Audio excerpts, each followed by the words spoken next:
Qui oserait se dresser contre nous? Romains 8, versets 31 à 34.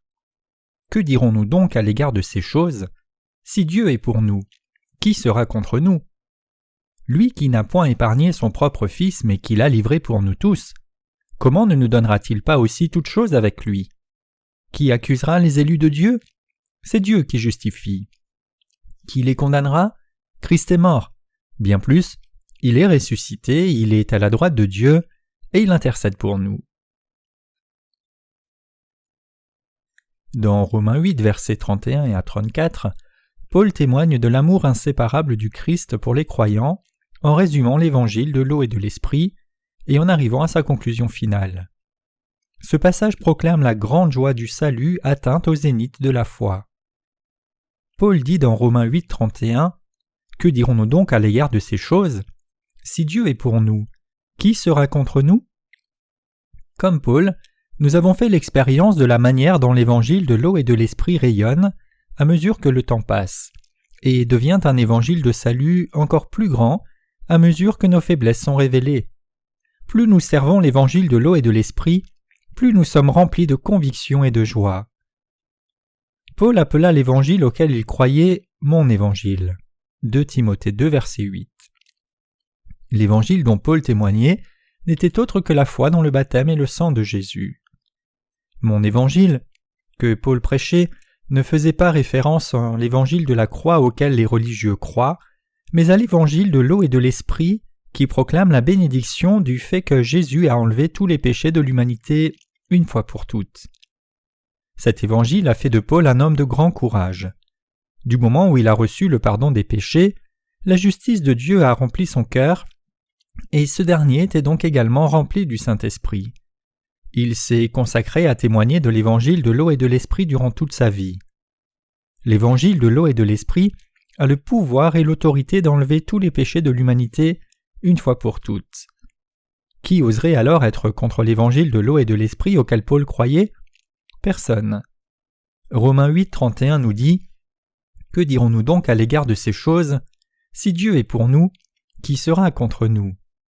Qui dans ce monde pourrait être contre ceux qui croient en l'évangile de l'eau et de l'esprit? Alors que Dieu a sauvé l'humanité des péchés de ce monde par l'évangile de l'eau et de l'esprit, qui pourrait annuler son pouvoir? Ni ceux qui ne croient en Jésus que par le nom, ni Satan lui-même ne peuvent combattre ou gagner contre ceux qui croient dans l'évangile de l'eau et de l'esprit. Il nous a justifiés une fois pour toutes.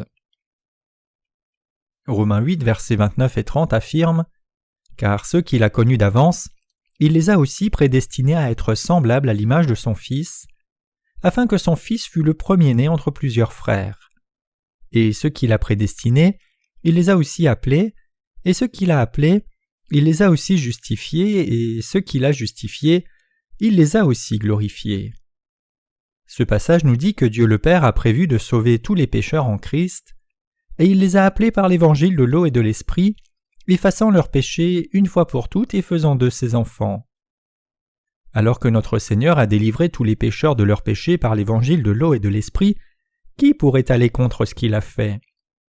Qui pourrait se dresser et gagner contre ceux qui ont été justifiés en croyant l'évangile de l'eau et de l'esprit? C'est absurde. Vous devez savoir que quiconque se dresse contre ceux qui ont été justifiés en croyant dans l'évangile de l'eau et de l'esprit se dresse contre Dieu lui-même. Vous devez à tout prix croire dans l'évangile de l'eau et de l'esprit pour être sauvé de vos péchés.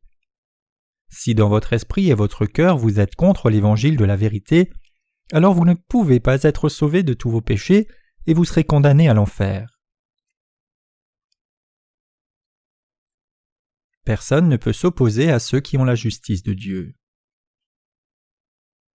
Que dirons-nous donc à l'égard de ces choses? Si Dieu est pour nous, qui sera contre nous? Romains 8, verset 31.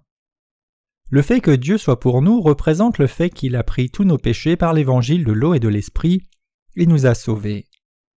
Qui pourrait alors s'opposer à ceux dont les péchés ont été effacés en croyant l'évangile de l'eau et de l'esprit, et qui pourrait dire qu'une telle foi est mauvaise?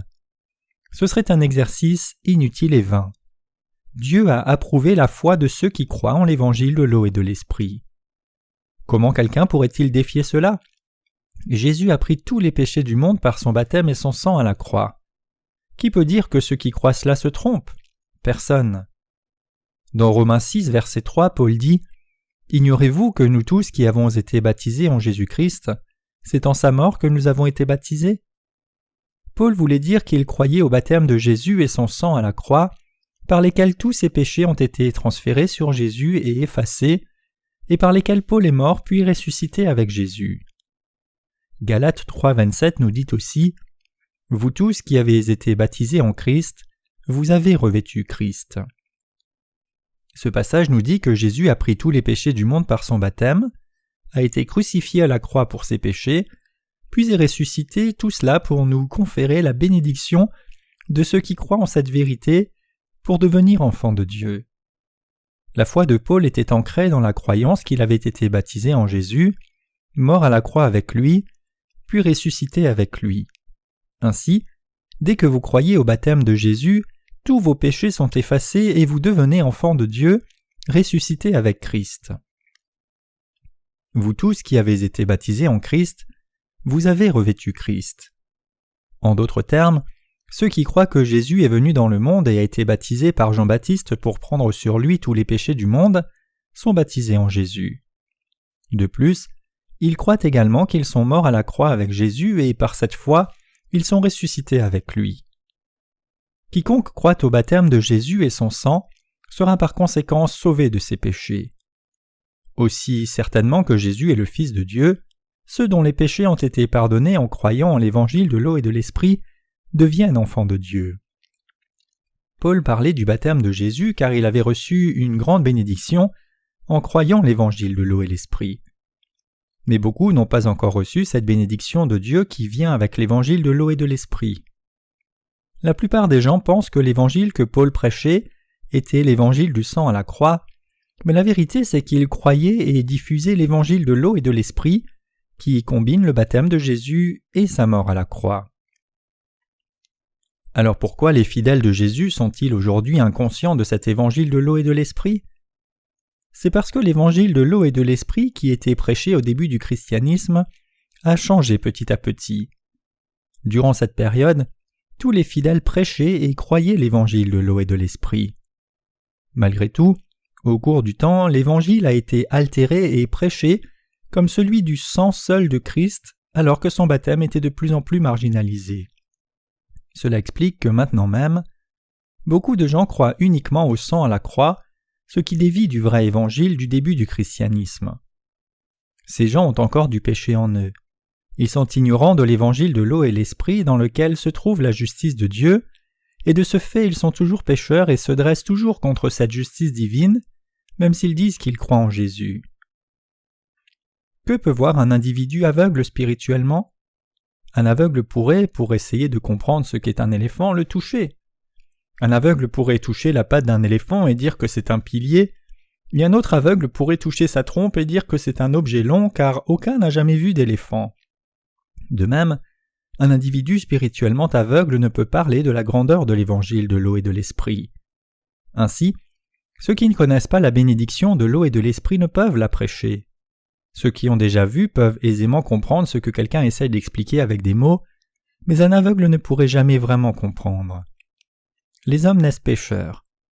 Du fait que nous soyons spirituellement pécheurs depuis notre naissance, nous ne connaissons pas la vérité de l'évangile de l'eau et de l'esprit.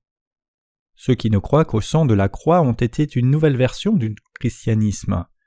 Comment leurs péchés peuvent-ils être lavés alors qu'ils prétendent croire en Jésus tout en ne croyant qu'au sang de la croix ? Leurs péchés ne font que s'accumuler à mesure que le temps passe. Ceux qui ne croient qu'au sang de Jésus pour le salut sont ceux qui ne sont pas encore éveillés spirituellement. Mais Jésus nous dit clairement dans Jean 3, verset 5 « Si un homme ne naît d'eau et d'esprit, il ne peut entrer dans le royaume de Dieu. » Nous devons par conséquent croire en l'évangile de l'eau et de l'esprit pour être bénis et avoir la gloire de devenir enfants de Dieu pour entrer dans son royaume. Comme Paul croyait en l'évangile de l'eau et de l'esprit, il dit par la foi « Si Dieu est pour nous, qui sera contre nous ?» Romains 8, verset 31. Ceux qui ne connaissent pas l'évangile de l'eau et de l'esprit peuvent-ils être contre les enfants de Dieu ? Ils pourraient s'opposer à eux, mais ils ne pourront jamais gagner contre eux. Ceux qui ne croient qu'au sang de la croix ne peuvent gagner contre ceux qui croient en l'évangile de l'eau et de l'esprit. Ceux qui sont contre la justice de Dieu ne peuvent que devenir ses ennemis, et de ce fait ils ne pourront jamais recevoir la bénédiction. Personne ne peut recevoir le salut ou avoir la foi qui le conduit au paradis sans croire en l'évangile de l'eau et de l'esprit, l'évangile dans lequel la justice de Dieu est révélée. Ceux qui croient en l'évangile de l'eau et de l'esprit peuvent ainsi surmonter le faux évangile et revenir au vrai. Les enfants de Dieu peuvent surmonter le monde et le diable lui-même. Quelques-uns ne comprennent pas clairement le baptême de Jésus et son sang, et leur incompréhension les mène à une fausse foi. Si vous croyez au sang sur la croix mais ne pensez rien du fait de recevoir le pardon des péchés en croyant dans l'évangile du baptême de Jésus, votre foi est erronée. Ceux qui croient en l'évangile de l'eau et de l'esprit devant Dieu sont ceux qui obtiendront la justice et auront la vraie foi. Dieu nous dit que ceux qui croient seulement au sang de son Fils à la croix se trompent. Ceux qui ne croient pas dans sa justice ne croient ni ne reconnaissent l'évangile de l'eau et de l'esprit, mais ceux qui croient en sa justice croient également que le sang de Christ à la croix et son baptême ont enlevé tous leurs péchés. Nous devons rejeter notre obstination.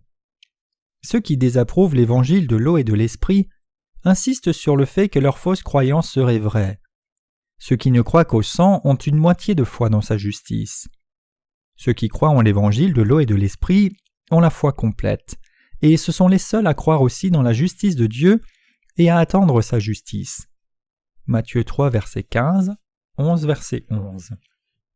Les livres écrits par ceux qui ne croient qu'au sang sont un gâchis de papier. Les doctrines dont discutaient autrefois les théologiens sont à présent ignorées par les chrétiens, mais l'évangile de l'eau et de l'esprit obtient beaucoup d'attention. La vérité existe depuis le temps des apôtres et ne changera jamais. La parole de Dieu existe à jamais, mais ceux qui croient exclusivement au sang sont en train d'être effacés de la mémoire des hommes. Quelle en est la raison ? C'est que le sang, qui n'a que la moitié de la justice de Dieu, est par lui-même sans effet sur les pécheurs. Pour parler franchement, la plupart des gens aujourd'hui, qu'ils soient chrétiens ou non, commettent énormément de péchés. Comment ces péchés pourraient-ils être pardonnés en ne croyant qu'au sang ? Les doctrines qui n'insistent que sur le sang à la croix enseignent aux gens de prier pour le pardon lorsqu'ils pêchent, mais pendant combien de temps peuvent-ils prier que leurs péchés soient pardonnés ? Peu importe ce qu'ils disent, ils ne peuvent recevoir le pardon des péchés. Jésus est-il venu sur la terre pour ne faire que saigner à la croix sans être baptisé ? Vous savez que ce n'est pas vrai. Jésus est venu dans ce monde et a pris sur lui tous les péchés en étant baptisé. Matthieu 3, verset 15. Il a été baptisé par Jean avant de verser le sang à la croix, et c'est ce qui lui a permis d'être crucifié. C'est ainsi que Jésus a accompli toute justice. Vous n'avez pas besoin de pleurer chaque jour pour sa miséricorde pour que vos péchés soient pardonnés, si vous croyez au baptême que Jésus a reçu de Jean. Plutôt, croyez dans la justice de Dieu et recevez le salut complet. Jésus a été baptisé pour porter sur lui tous les péchés du monde, et il a été crucifié de façon à être jugé pour les péchés du monde une fois pour toutes. La rédemption ne peut être obtenue qu'en croyant dans le baptême de Jésus et en son sang.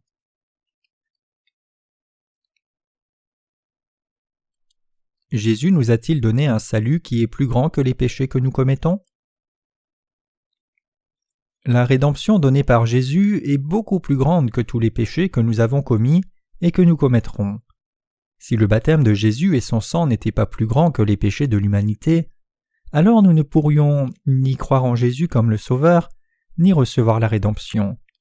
Pourtant, la bonté du Seigneur est si grande qu'il a pris les péchés du monde une fois pour toutes par son baptême. De même, la porte du paradis est grande ouverte, mais personne ne peut la franchir sans croire en l'évangile de l'eau et de l'esprit. Vous pouvez être contre ceux qui croient en l'évangile de l'eau et de l'esprit, mais vous ne pouvez pas vous cacher du jugement terrible de Dieu. Par conséquent, ne pensez pas que vous pourriez gagner contre la foi au baptême et au sang de Jésus, par lesquels la justice de Dieu a été accomplie. Beaucoup de ceux qui étaient contre l'évangile de l'eau et de l'esprit étaient aussi contre l'apôtre Paul. Mais personne ne pouvait dire que l'évangile de l'eau et de l'esprit, auquel Paul croyait, était erroné. Seulement, ils n'admettaient pas que Jésus soit le Fils de Dieu et leur Sauveur. Romains 8, 32 nous dit « Lui qui n'a point épargné son propre Fils, mais qui l'a livré pour nous tous, comment ne nous donnera-t-il pas aussi toutes choses avec lui ?» Dieu le Père a envoyé dans le monde son Fils unique bien-aimé, et lui a fait porter tous les péchés par son baptême, l'a fait mourir à la croix, puis ressusciter des morts pour nous délivrer de nos péchés. Pour nous sauver des péchés du monde et faire de nous ses enfants, comme Jésus, Dieu le Père nous a donné son Fils unique bien-aimé. Pour faire de tous ceux qui croient en l'évangile de l'eau et de l'esprit ses enfants bénis et justes, Dieu a envoyé son Fils unique bien-aimé pour qu'il soit baptisé. Dieu avait prévu d'accorder à toute l'humanité sa bénédiction céleste et l'évangile de l'eau et de l'esprit. L'une de ces bénédictions, c'est de devenir ses enfants en croyant dans l'évangile de l'eau et de l'esprit. Lui qui n'a point épargné son propre Fils, mais qui l'a livré pour nous tous, comment ne nous donnera-t-il pas aussi toutes choses avec lui? Romains 8, 32. Toute chose ici fait référence au présent divin. Quel présent?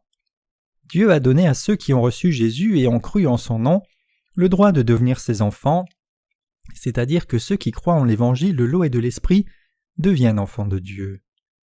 Ceux qui croient en l'évangile de l'eau et de l'esprit sont libres de tout péché. Ils sont justes et sont vraiment les enfants sanctifiés de Dieu. Ceux qui deviennent les enfants de Dieu en croyant tout cela recevront comme présent le royaume millénaire et le royaume du paradis. Les justes sont bénis pour hériter de toutes les gloires du ciel. Nous donner toute chose a été interprété par certains comme le don du Saint-Esprit. Ils pensent « Est-ce que cela signifie qu'une fois que nous croyons en Jésus, le Saint-Esprit nous est offert séparément ?» Ce n'est pas vrai, car lorsque vous croyez en l'évangile de l'eau et de l'esprit, vous recevez la rémission de vos péchés et le Saint-Esprit au même instant. Le Saint-Esprit ne peut habiter dans un cœur plein de péchés. Le Saint-Esprit vient en nous à l'instant même où tous nos péchés sont pardonnés. Les croyants reçoivent plus que le Saint-Esprit. Les présents de Dieu ne se tarissent pas jusqu'à ce que toutes les bénédictions célestes nous soient données. Dans ce monde, les gens ont tendance à penser que des compétences telles que la guérison, parler des langues étranges ou la clairvoyance sont des dons. Mais les dons mentionnés dans ce passage font référence à toutes les choses célestes que possède notre Père. Par don, Paul parle de toutes les choses que Dieu accorde à ses enfants qui ont la justice de Dieu. Dieu a dit qu'il donnerait toutes bonnes choses en présent à ceux qui croient en l'évangile de l'eau et de l'esprit. Dieu a offert le cadeau de pouvoir naître de nouveau à ceux qui croient en l'évangile de l'eau et de l'esprit. Dieu offre toutes les choses célestes en cadeau à ceux qui croient en l'évangile de l'eau et de l'esprit.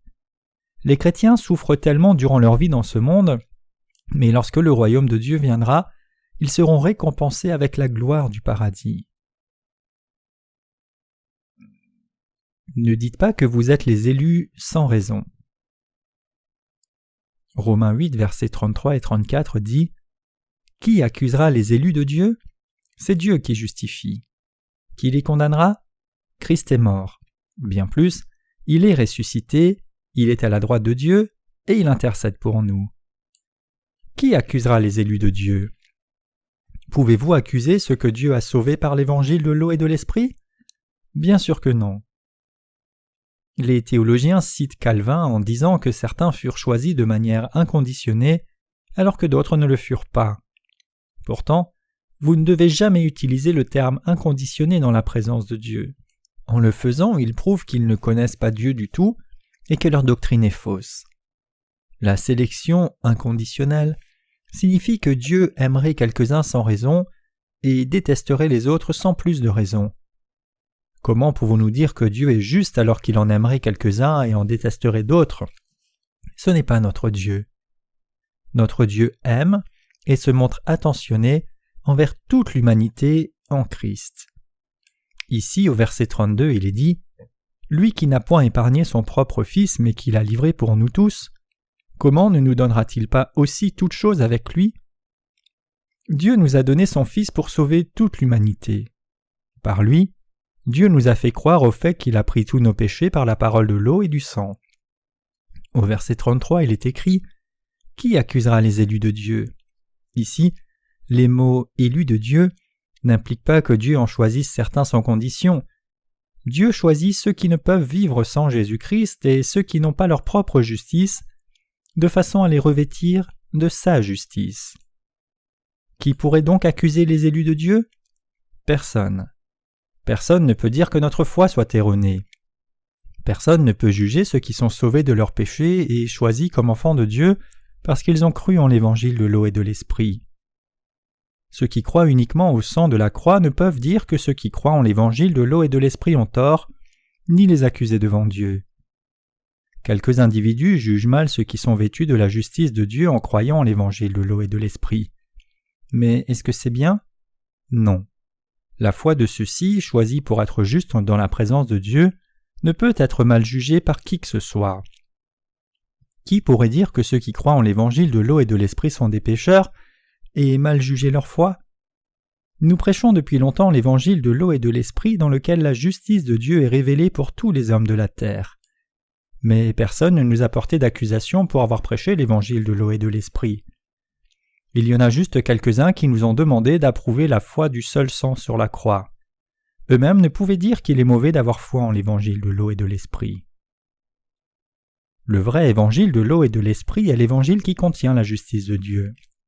C'est le véritable évangile, et tous les autres évangiles sont incomplets. Paul, l'apôtre, qui prêchait l'évangile de l'eau et de l'esprit, a dit qu'il ne pourrait jamais y avoir un autre évangile que cet évangile véritable, et il a affirmé, non pas qu'il y ait un autre évangile, mais il y a des gens qui vous troublent et qui veulent renverser l'évangile de Christ. Mais quand nous-mêmes, quand un ange du ciel nous annoncerait un autre évangile que celui que nous avons prêché, qu'il soit anathème. Nous l'avons dit précédemment et je le répète maintenant, si quelqu'un vous annonce un autre évangile que celui que vous avez reçu, qu'il soit anathème.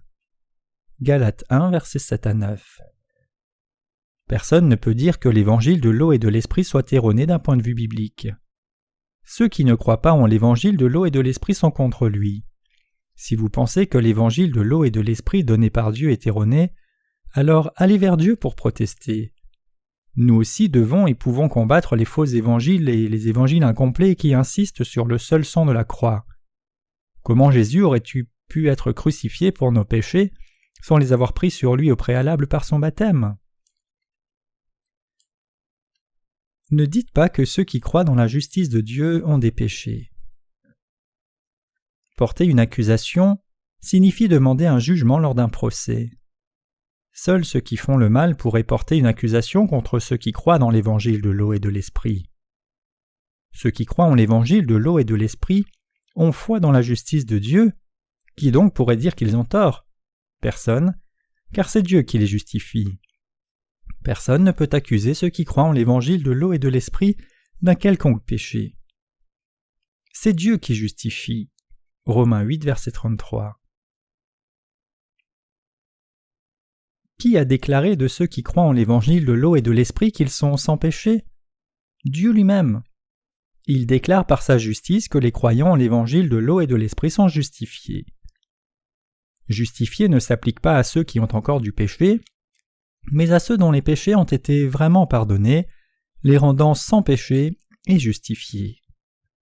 Alors que Dieu dit que ceux qui croient en l'évangile de l'eau et de l'esprit sont sans péché, qui oserait dire qu'ils ont tort et qu'ils n'ont pas la justice de Dieu?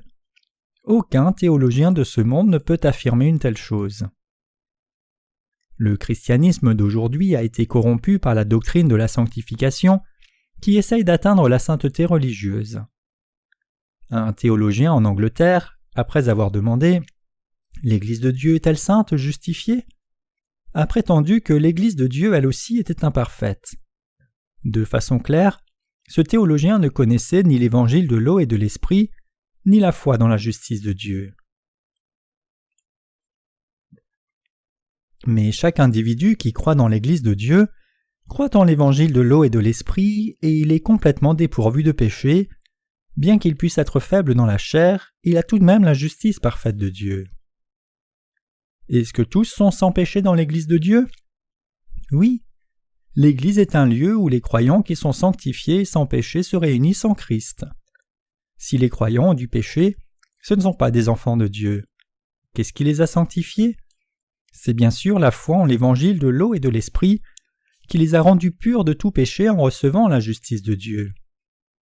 Le théologien a dit que même l'Église de Dieu était imparfaite car il ne connaissait ni ne croyait l'évangile de l'eau et de l'esprit.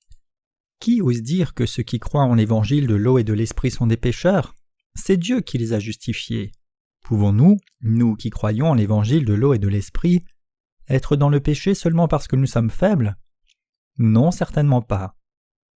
Alors cela signifie-t-il que nous n'avons pas de péché alors même que nous en commettons?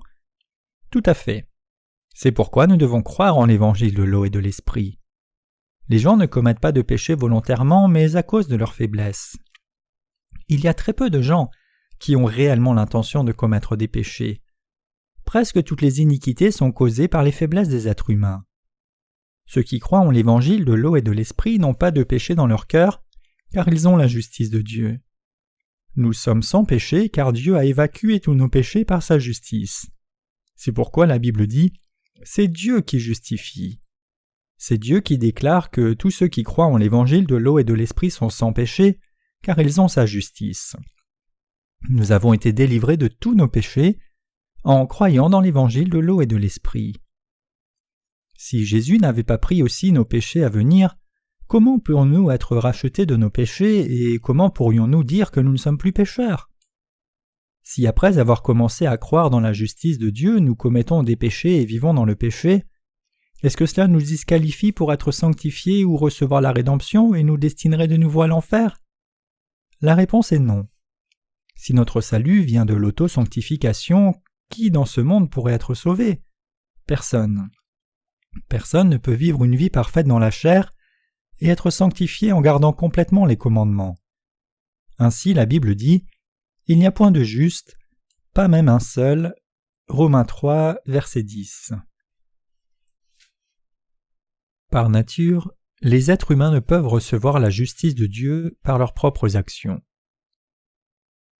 Dieu a envoyé son Fils unique bien-aimé, qui fut baptisé par Jean-Baptiste, et le mit à mort à la croix pour sauver toute l'humanité des péchés du monde. Ceux qui croient en l'évangile de l'eau et de l'esprit sont devenus justes par leur foi. C'est pourquoi il peut y avoir des justes même dans ce monde.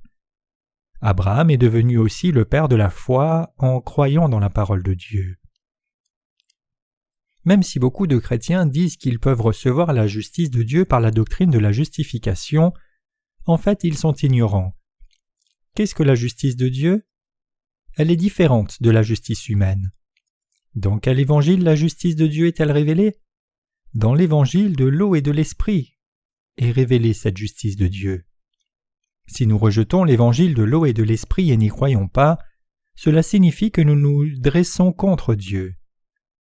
Personne ne peut être délivré du péché ou recevoir la justice de Dieu sans avoir foi dans l'évangile de l'eau et de l'esprit. Est-ce que quelqu'un peut être un tant soit peu contre la justice de Dieu? J'ai prêché et cru pendant longtemps l'évangile de l'eau et de l'esprit, mais je n'ai jamais vu quelqu'un qui puisse se dresser contre cet évangile. Personne ne peut aller contre l'évangile de l'eau et de l'esprit sur la base de la parole de Dieu, car cet évangile de la justice de Dieu nous donne la rédemption parfaite et complète de nos péchés.